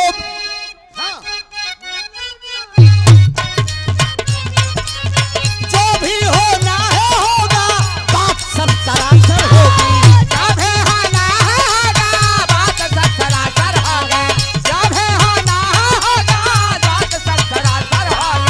तेरी भी बेटी ससुरा, तेरी भी बेटी ससुरा कुसुम के बराबर होगी। तेरे भी बेटी ससुरा कुसुम के बराबर होगी। तेरे भी बेटी ससुरा कुसुम के बराबर होगी। पंजा मिला ले मुझसे, जोर आजमा ले मुझसे, पंजा मिला ले मुझसे, जोर आजमा ले मुझसे। इतना बड़ा है पहलवान, ले लूंगा साले तेरी जान। साले शर्म नहीं लगती साले, चुल्लू पानी में डूब के तू मर जा। अरे तेरी भी बिटिया यही कुसुम बिटिया के बराबर होगी। साले एक बार कुसुम की तरफ निहार, एक तरफ अपनी बेटी की तरफ निहार। तुझे ऐसी अल्फाज निकालते हुए शर्म नहीं आती। अरे बाप रे मुन्ना, आवाज नहीं बेटवा, आवाज मुंह में लगाए ले बेटवा अपन आराम से। ध्यान दीजिएगा, एकदम कहानी करीब है दोस्त। यही बात हो रही है। इतने में प्रभु दयाल और सलीम में भिड़ंत होगी दोस्त। देह चाटा पचाटा सलीम जड़ने लगा। कुसुम खड़ी होकर कह रही और मारो भैया, और मारो इस हरामखोर को। तब ले कवि जी खतरा हो गया। खतरा का हो गया कि सलीम जैसे लाठी उठा के ताने प्रभु दयाल का मारे बरे। प्रताप शाला इसे चला जा रहा था, प्रताप चला जा रहा था, लड़ाई देख के मुड़ गया। सलीम है लाठी तान रहा है, अब प्रताप पहुंच गया सलीम के पीछे। जैसे वो लाठी ताने सो इसे बाबूजी प्रताप सलीम की लाठी पकड़ के ऐसे खींच लिया, तो सलीम की लाठी प्रताप के हाथ लग गई। और जब प्रताप के हाथ लग गई, उठाए के बाबूजी प्रताप तुरंत खींच कर एक लाठी तान कर सलीम के खोपड़ी पे मारा। सलीम की खोपड़ी तुरंत दो टुकड़े में बढ़ गई। सलीम तुरंत जमीन पर गिरा और कहा हाय खुदा, बहन की इज्जत बचाया लेकिन परिपूर्ण रूप से नहीं। तल लगी एक लाठी खोपड़ी पर, सलीम होई गवा रवाना। अरे आज बहिनिया रोवल बैठ के, ए भाई अब कवन मोर ठिकाना हो। अरे राम बहिन का केस सजाए डोली। अरे कहाई प्रताप कुसुम अब तो का के बचाए, बहिन का केस सजाए डोली। कहाई प्रताप कुसुम अब तो का के बचाए, बहिन का केस सजाए डोली। कहाई प्रताप कुसुम अब तो का के बचाए, बहिन का केस सजाए डोली।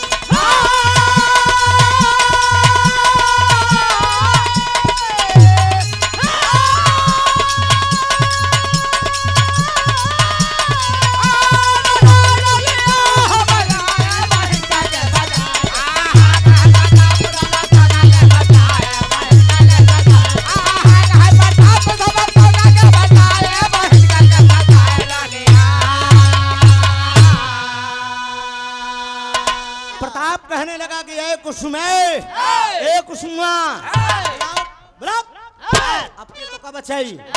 कुसुम समझ गई, कुसुम समझ गई कि अब मुझे कोई बचाने वाला नहीं है। मेरा पति, मेरा भाई जेल गया और धर्म के एक भाई मिले जात का मुसलमान, वो भी भाई मेरा दुनिया छोड़ के चला गया। अब दुनिया के मालिक के सिवा मुझे कोई बचाने वाला नहीं है। लड़की अपनी किस्मत को सोच के रो रही है दोस्त। देखिए वक्त कहां से कहां लेके गया। बाबा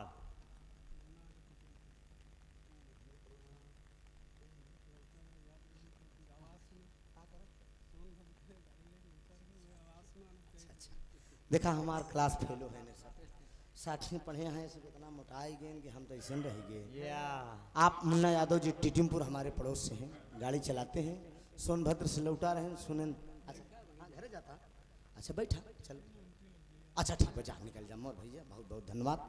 यही बहाने मुलाकात जय नहीं कहाँ दर्शन दीदार होते। हाँ दोस्ती बरकरार रही चाहिए।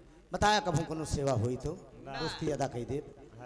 100 रुपया का पुरस्कार बा, दाता और सुखी रखें सब भैया लोग सुखी रहें, परिवार सदैव हरा भरा रहे। दो ध्यान दीजिएगा। कहाँ पहुँचे रहे यार, कहाँ पहुँचे रहे पता बा? कहाँ? अच्छा ना ना ना ना बतिया हमको सब मालूम है, लेकिन हम तनी चेक करी थी हमरे पार्टी में कवन हमार कहानी गौर से समझत बा। हाँ के सोवत बा कि खाली फॉर्मेलिटी अदा करते बाकी हम बताई कहाँ हम पहुँचा रहे। देखा हम बतावत है वो किस्मत को अपने रो रही है, समझा? वो समझ गई मेरा धर्म का भाई था वो मारा गया, खोपड़ी फट गई। मेरा पति इंस्पेक्टर होने वाला था, मेरा भाई जेल गया। यही बात वो लड़की सोच रही है क्या?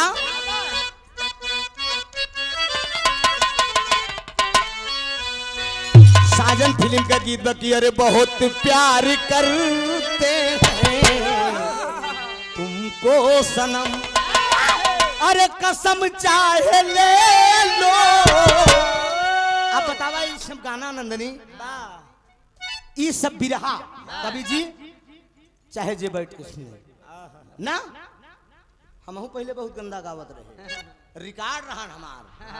हाँ नई नई लड़की बुलाए के 2 गाँव हमार रिकॉर्ड रहा, लेकिन जुगनू हैदर साहब, बाबू राम कैलाश, लाल जी लहरी उस्ताद के जाने के बाद इलाहाबाद में जिम्मेदारी बढ़ी हम दोनों कलाकारों पे।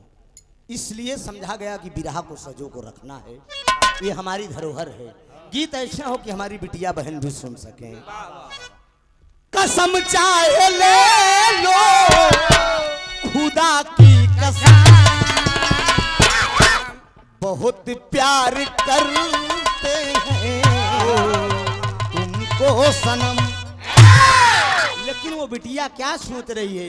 अरे भला भला कौन दुखिया को, अरे भला कौन दुखिया को देगा सहारा, भला कौन दुखिया को देगा सहारा, भला कौन दुखिया को देगा सहारा।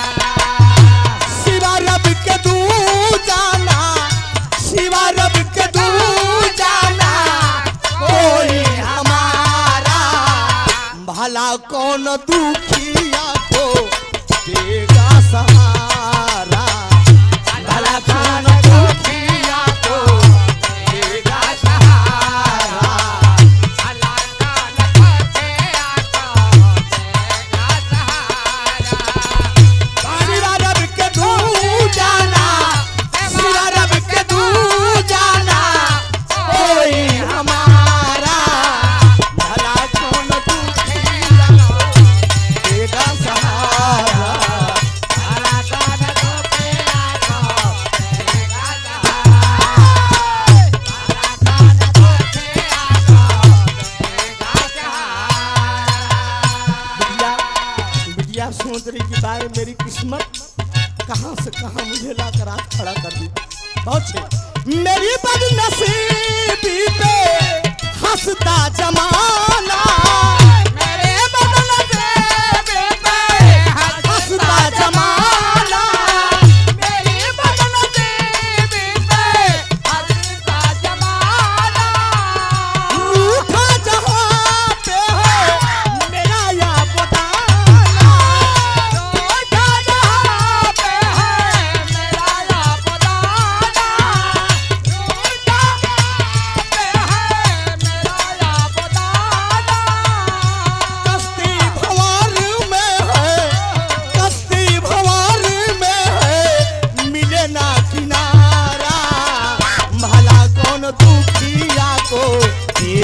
सहारा, भला कौन दुखिया को देगा सहारा, भला कौन दुखिया को देगा सहारा। जाना सिवा रब के दो जाना कोई हमारा, भला कौन दुखिया को देगा सहारा, भला कौन दुखिया को देगा सहारा। वो लड़की समझ गई कि दुनिया के मालिक के सिवा मुझे अब कोई बचाने वाला नहीं है। मेरा भाई जेल गया, वाह वाह वाह। मेरा होने वाला पति इंस्पेक्टर था, लेकिन हमारे मालिक पति का पता नहीं है। अब मैं आज इस मुकाम पे पहुंच चुकी हूँ। दोस्त बड़े बड़े सेठ मिलके, अरे वाह। अमरनाथ, बांकेलाल, प्रभुदयाल, प्रताप मिलके चारों पांचों साथी सेठ साले आय है। उस लड़की को ले जाकर वाह। शहनाज बानो को कोठे पे, एक वैश्या को कोठे पे आय है। ले जाकर उस बिटिया को 50,000 नगद रुपए में बेच डाले। वाह। बैठ डाले। इन सालों ने इज्जत तो लूटना चाहा, लेकिन मालिक ने इज्जत बचा ही दिया। ले जाकर 50,000 रुपए में बेच के पैसा लेकर चल दिए। जब पैसा लेकर चल दिए तो लड़की समझ गई वाह। कि मैं बेट डाली गई और एक वैश्या के यहाँ बेट डाली। एक दिन अचानक शहनाज बानो का पांव पकड़ती है वो लड़की। उस वैश्या शहनाज बानो का पांव पकड़ती है। कुसुम कहती है कि माँ मुझे अपनी धर्म की बेटी समझ लो माँ।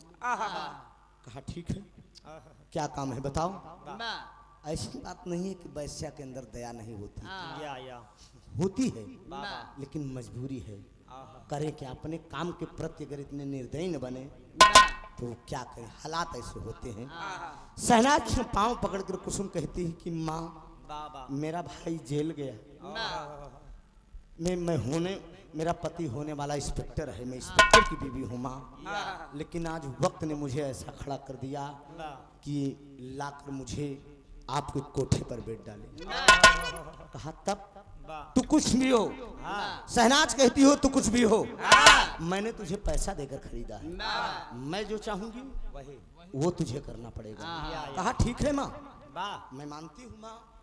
50,000 रुपए में आपने अमरनाथ, बांकेलाल, प्रभुदयाल, प्रताप से आपने मुझे खरीदा है।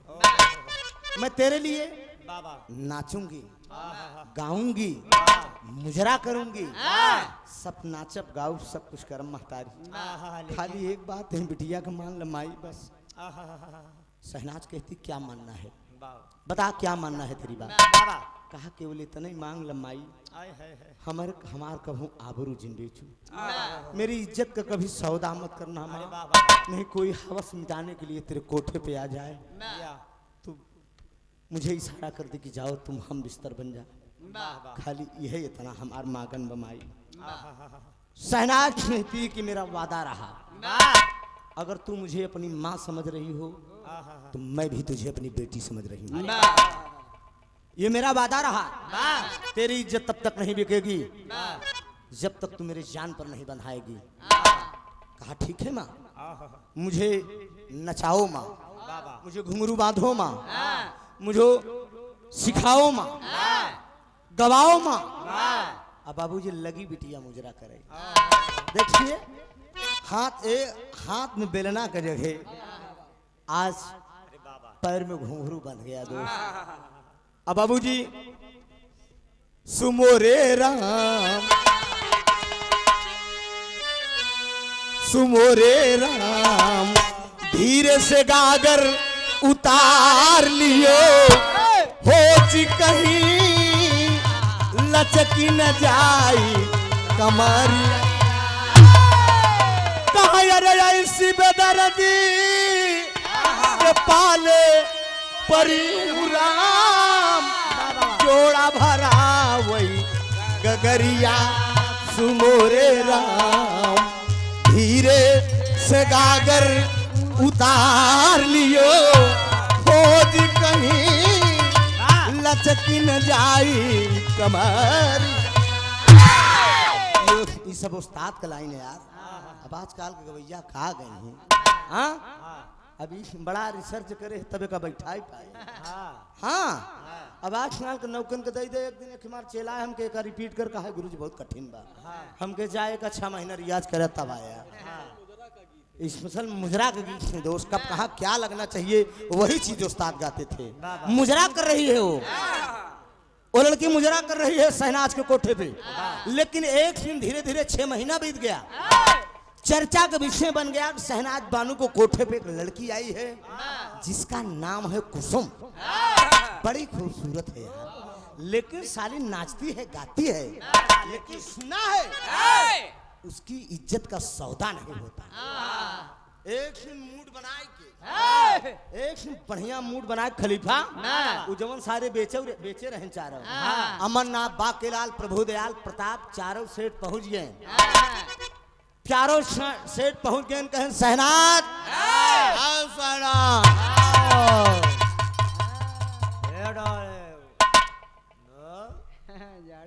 आज इधर आओ। कसम कसम को तुम मेरे हवाले नहीं करती हो तो तुझे रिवाल्वर से भोंक दिया जाएगा। वो लड़की दूर से सब सुन रही है।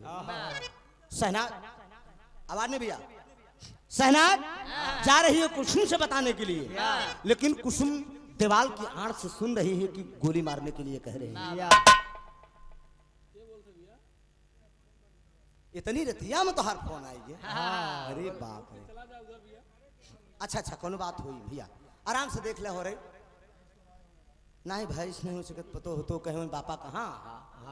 हाँ देख लो आराम से बाबूजी हर कोनो काम होइला अगर पतो हो तो देखना आप ध्यान दे बाबूजी। कुसुम सब सुन लिया। कुसुम कहती है कि माँ बोल दो उन दरिंदों को शान से बैठे, आज तेरी कुसुम बिकेगी, शान से बिकेगी। सब लोग बैठे हैं तब तमाम लड़कियां हैं मुजरा कर रही है एकदम मस्त है साले रुपया रुपया इसे गड्डी पे गड्डी एकदम लुटत गावत लड़कियन गावत हो तोहार नाम लइके, अरे तोहार नाम लइके नाम लइके नाम लइके तोहार नाम लइके छोड़ा है जमाना। लड़कियां गा रही हैं और कुसुम उधर श्रृंगार कर रही है, तर्स नर्त सज रही है और यही सोच रही है कि आज मुझे बिक जाना है। अब तक इज्जत बची रही, एक वैश्या हो के मुझे अपनी बेटी समझा, लेकिन अगर आज इज्जत मेरी नहीं नीलाम होगी तो शहनाज गोली से मार उठेगी। मेरा भी फर्ज है मेरी इज्जत रहे या न रहे, लेकिन एक बेटी का भी ये फर्ज है कि माँ की जिंदगी बचाए। सच के एकदम तैयार हुई बाबूजी। कुसुम को आवाज दिया शहनाज कुसुम क्या कर रही हो? कहा आ गई माँ और चली आवत रही लड़की। बाबूजी एक बात रुका, वैश्या को कोठे पे कौनो राम कृष्ण की मूर्ति तो रही ना।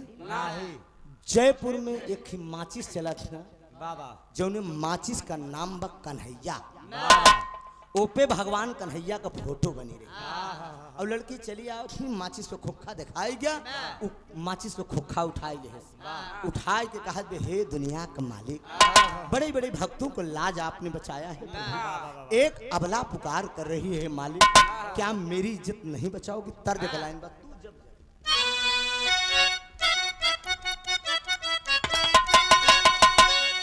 अरे तू जब जब मुझको पुकारे मैं दौड़ आऊं नदिया किनारे, तू जब जब मुझको पुकारे मैं दौड़ आऊं नदिया किनारे, जब जब मुझको पुकारे मैं दौड़ आऊं नदिया किनारे, हर पल तेरा रास्ता निहारे दिल लागे नहीं तेरे बिन यारे,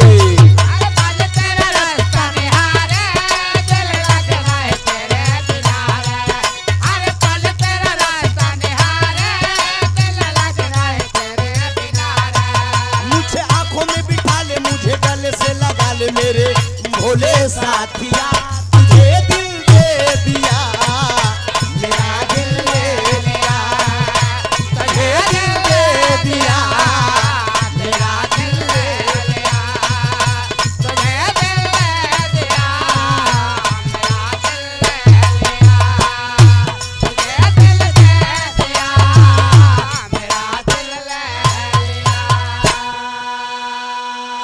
माचिस से खोखिया वो बिटिया उठाती है और कहती क्या है, हे नंद बाबा के छैया बलराम के छोटे भैया, हे नंद बाबा के छैया बलराम के छोटे भैया, हे नंद बाबा के छैया बलराम के छोटे भैया, यशोदा के कुंवर कन्हैया घर घर माखन के खवैया, यशोदा के कुंवर कन्हैया घर घर माखन के खवैया, यशोदा के कुंवर कन्हैया घर घर माखन के खवैया, मुझे राह बता दे, मुझे घर पहुंचा दे, तेरे परू पावरे सलोने सावरे, ओ मेरे सावरे सलोने सावरे, ओ मेरे सावरे सलोने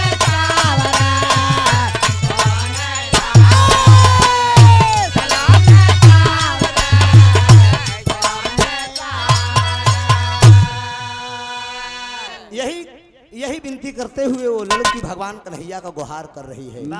लेकिन बाबूजी तब ले शहनाज आवाज देती है, लड़की महफिल में पहुंच जाती है। ये बतिया यही छोड़ दा, एहर उसका जो पति था रवि, आज मालिक की देन देखें, उसी थाने में उसकी पोस्टिंग हुई है।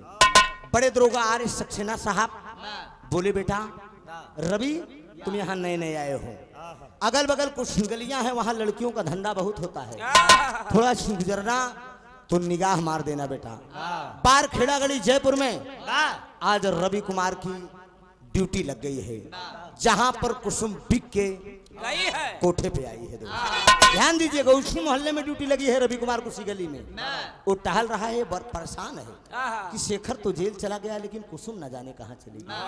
कुसुम का अता पता नहीं है। महफिल में पहुंचती है और लड़की गाती क्या है,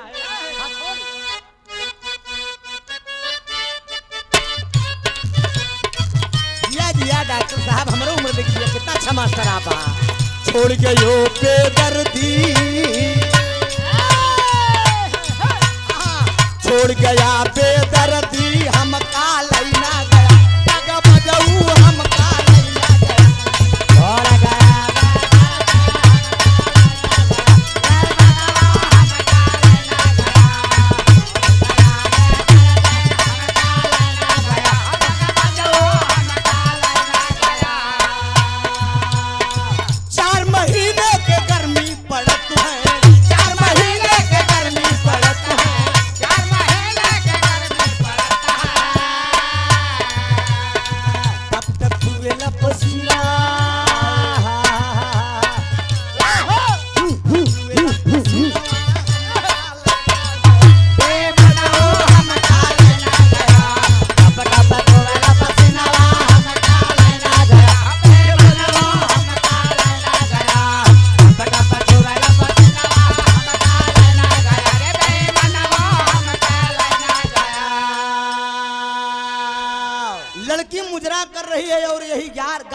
शहनाज बानू को कोठे पे।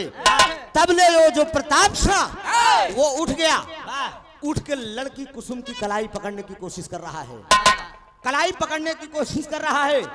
इतने में जो उसका पति था रवि कुमार, 5-7 मिनट की कहानी बची है दोस्त, निष्कर्ष क्या निकल रहा है, उसका जो पति था रवि कुमार, जिस लड़के से शादी होने वाली थी, वो पहुंच गया शहनाज बानू के दरवाजे पे। शहनाज बानू के दरवाजे पे पहुंच गया और बाबूजी रिवाल्वर तान के कहता है, खबरदार किसी ने अगर भागने की कोशिश की तो। आई प्रताप सार का कर रिवाल्वर छोड़ के, रिवाल्वर लेकर हाथ में बाबूजी तुरंत खिड़की से भंग देना फरार हो गया। अब बाकी सब लोग कैद हो गए, बाकी सब लोग कैद हो गए, सबको पकड़ लिया रवि कुमार। उसके बाद बाबूजी जब उंगलियां उठा हुआ और जब बाबूजी अपने मन का मीत यही में रहे, भर में रहे, यही में रहे, और बाबूजी अपने मन का मीत के जब देखे न दोस्त, मोटवा ऐसे कैले, ऐसे कैले अब का गावत जा कहा 4 महीने के जाड़ा पर, 4 महीने के जाड़ा पर, 4 महीने के जाड़ा पड़ता है, घर घर का पेला बदनवा, हाय हाय घर घर का पेला बदनवा हम काल लगा गया, ओके बदनवा हम काल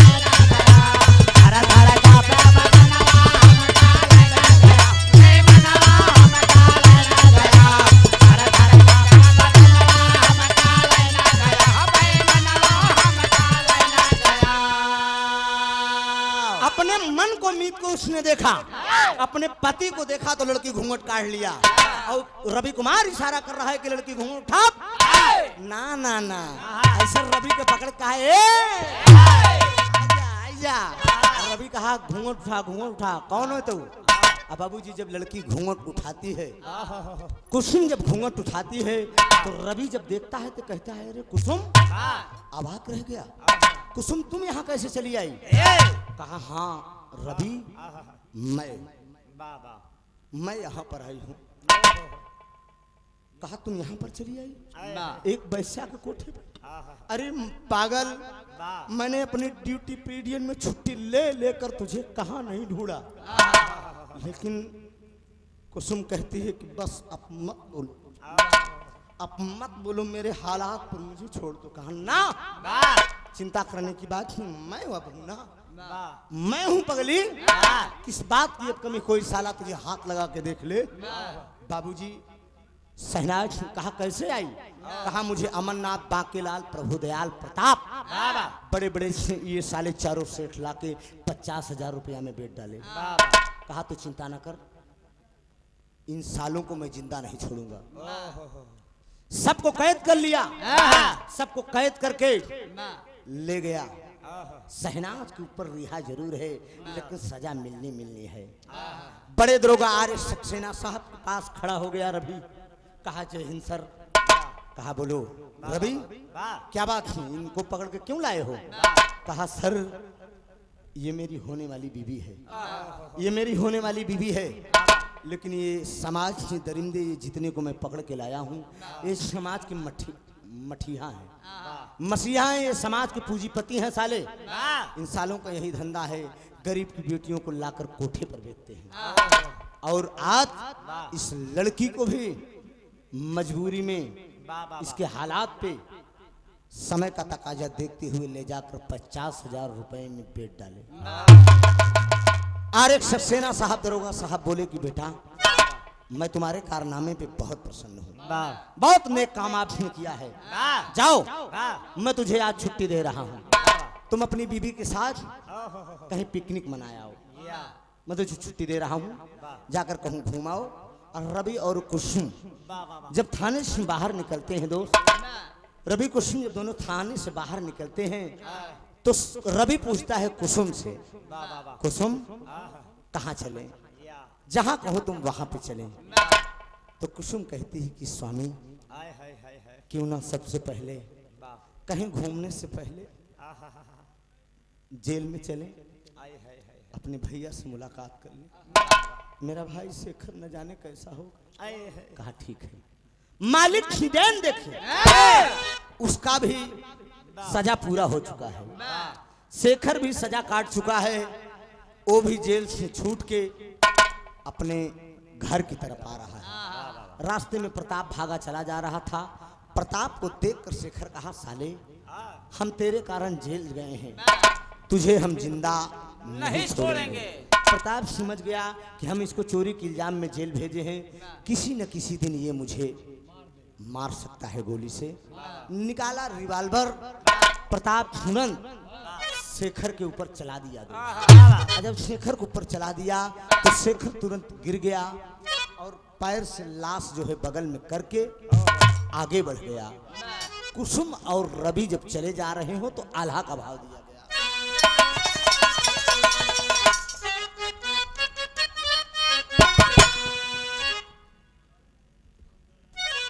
कुसुम और रवि चलले, अरे कुसुम और चलले, अरे थाम ही के डगरिया ये भैया, थाम के डगरिया ये भैया,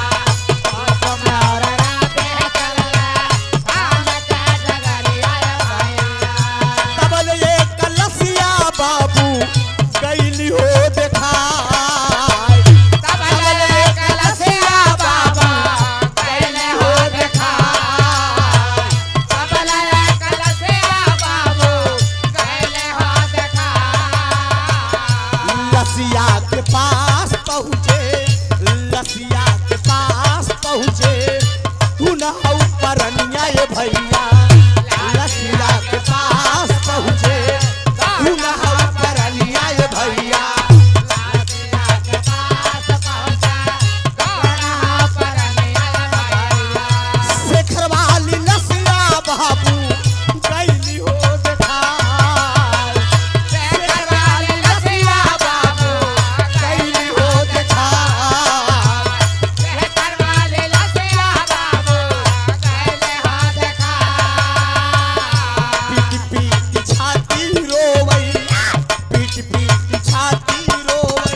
कुसुम चले जा रहे हैं, बगल में निगाह पड़ती है, लाश को देखते हैं। लाश के पास पहुंचते हैं, पलट के जब लाश देखते हैं तो शेखर की लाश है। छाती पीट पीट कर बहन रोने लगी कि बारे भैया, मांग का सिंदूर तो मिल गया, इतनी मुसीबत की बात, लेकिन भाई बिछड़ गया।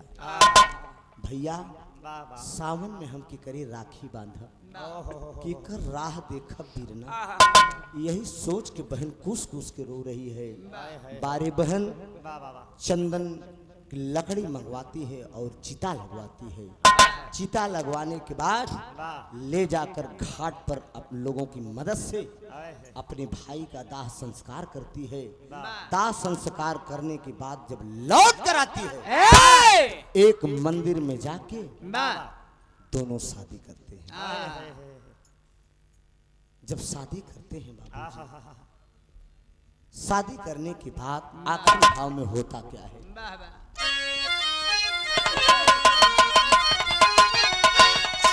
अरे गैला बिरनवा, अरे गैला बिरनवा, तू के करा बिसारी।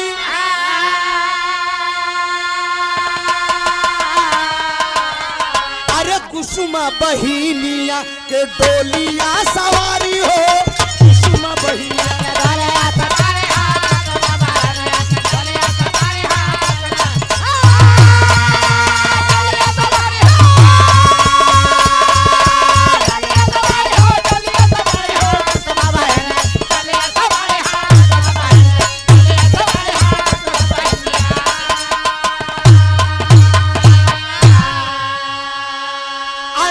राखी बांधे, लसिया उठाए, चंदन चिता पे अपने शेखर के। अरे रोवत की अभागन चली भाई बाबू अपने ससुरारी। अरे कुसुमा बहिनिया के डोलिया सवारी हो।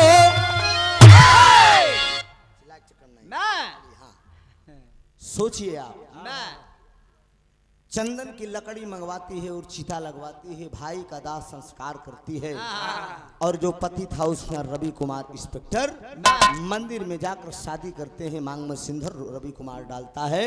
उसके बाद कानूनी प्रक्रिया के ज्यादा कोर्ट में जाके दोनों प्राणी कोर्ट मैरिज कराते हैं, पक्का कानून का सबूत लेते हैं और जीने मरने की कसम खाते हैं। बाबूजी मंदिर में शादी करने के बाद आज भी राजस्थान के अंदर रवि कुमार ड्यूटी कर रहा है अपनी पत्नी कुसुम के साथ। आज भी वो दोनों प्राणी जिंदा हैं, एक अच्छी खासी जिंदगी बिता रही हैं। ये गरीबों के साथ व्यवहार होता है। मजबूर होकर इस कहानी को समाज को देखते हुए विरह के रूप में ढालना पड़ा। यहीं से कहानी आखिरी है और हमारी तरफ से गीत भी आखिरी है। कहना है, उठो जवानो होश में आओ, कहे कबीर राम।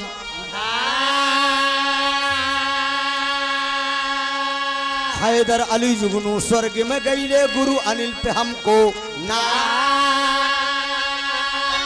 अरे बहिन का के सजाए डोलिया। अरे भाइयों होश में आओ, भाइयों होश में आओ, त्रिभुवन नाच जगाए बहिन का